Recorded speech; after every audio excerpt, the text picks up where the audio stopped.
Good evening, everyone. My name is Michaela Zabo, and welcome to Channel 2 News Live. Today is May 4th, 1960. In July of '57, U.S. President Dwight D. Eisenhower requested permission from Pakistan's Prime Minister for the U.S. to establish a secret intelligence facility and for the U-2 spy plane to fly from Pakistan. A facility established in Babadar, 10 miles from Peshawar, was covered for a major communications intercept operation run by the United States National Security Agency. Babadar was an excellent location because of its proximity to Soviet Central Asia. This enabled the monitoring of missile test sites and communications. The U-2 Spy in the Sky was allowed to use the Pakistan Air Force portion of Peshawar Airport to gain vital photo intelligence. Right behind this wall is where the U-2 spy plane crashed. 13 days before the scheduled opening of the East-West Summit Conference in Paris. The spy plane was on a mission to overfly the Soviet Union, photographing ICBM sites in and around Sverdlovsk and Politsik, then land at Bodø in Norway. All units of the Soviet Air Defense Forces in the Central Asia, Kazakhstan, Siberia, Ural, and later in the USSR European region, and extreme north were on red alert, and the U-2 flight was expected. Soon after the plane was detected, Lieutenant General of the Air Force Evgeny Stavgatsky ordered the air unit commanders to attack the violator by all alert flights located in the area of forward the plane's course, and to ram if necessary. Here's Allie with a live interview with Francis Gary Powers, the pilot of the U-2 spy. Good evening. I'm Allie Thomas, and I'm here with the Francis Gary Powers at Vladimir Central Prison, Russia. Powers was in a horrifying crash only days ago on May 1st. He has been held captive here since the crash. This is Powers' first interview since the U-2 spy plane incident. What is it like to be held captive in a different country? Well, Allie, it is very miserable. I have no contact with the outside world, and you're the first person I've spoken to in the past few days that is civil.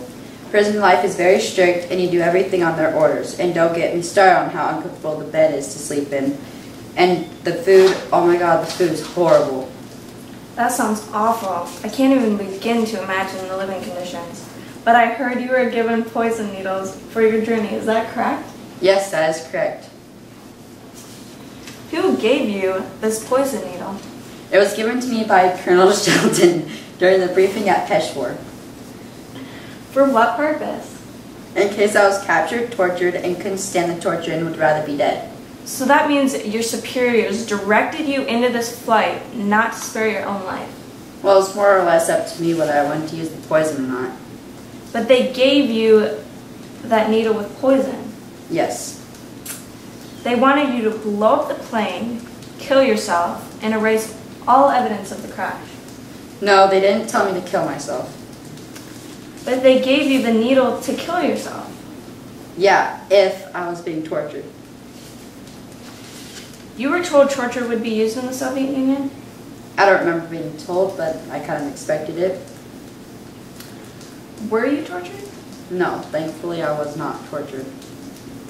Okay. Though you were not tortured, why did you not use your needle? You were not aware of your fate. Even though we were trained to stare fear in the eyes, death wasn't going to be an option for me unless I was physically being harmed or tortured. And one day I hope to have a family, so I keep my options open. And if I can't handle the pain, then I can just kill myself. Otherwise, I hope to have a family one day. That is so sweet. I truly hope that one day your dream becomes reality. But I have one last question that I'm sure everyone is wanting you to answer. What was the crash like? What was the last thing you thought of as you fell to your possible death? Well, the last thing I thought before my plane crash was just for Jesus to take the wheel and to take it from my hands. I can't do this on my own. I'm letting go. So just give me one more chance. Save me from this road I'm on. So Jesus, take the wheel. Those were some very meaningful words, but your prayers were definitely answered. Thank you, Allie. I'm grateful they were. Well, that concludes our interview with Mr. Powers. It was wonderful talking to you, and thank you for your time. And also, good luck with your future family. I really hope it works out. I also am thankful to be able to talk to you as well and get to share this information. Thank you for your time and consideration. Where you going, Susie? To spend the night at Kathy's. Bet you're excited. A little scared, too, Milton. I've never slept away from home. That's only natural. I was nervous my first night here. Really? Sure, I didn't know if you'd like Kellogg's Pop-Tarts, but you did. Especially all that real fruit filling and delicious frosting. Milton, did you ever stay at a friend's house? Nope, couldn't find an extension cord long enough. There's a lot of good inside Kellogg's Pop-Tarts toaster pastry. What Allie did not have time to tell us was when the plane got shot, Powers evacuated.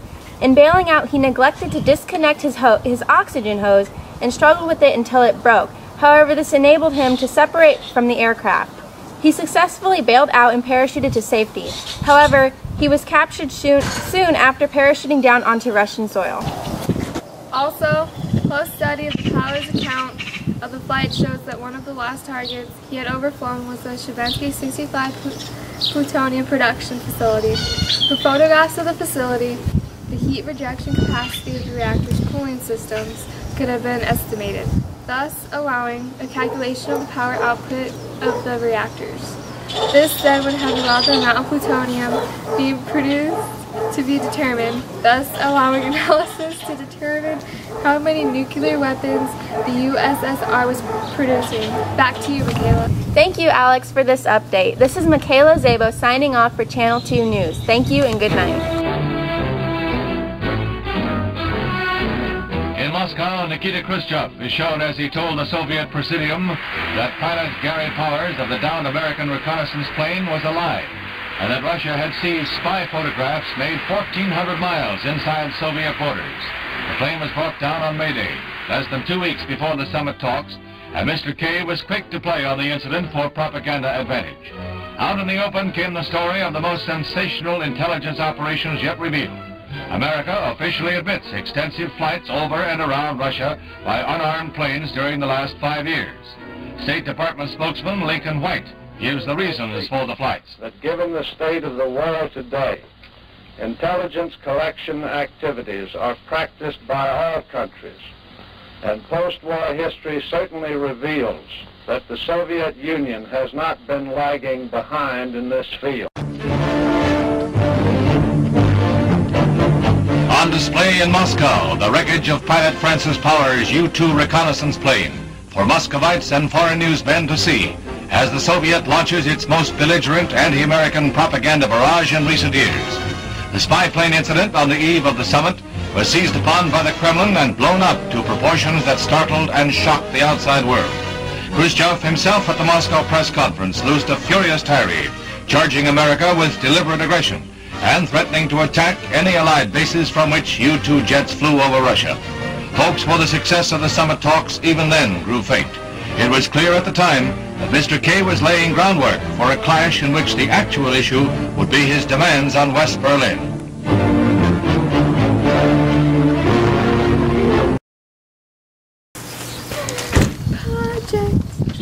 Project. I'm gonna do this project. Well, I guess, Allie, that the last thing I thought was just for Jesus to take the wheel, to take it from my hands. I can't do this on my own.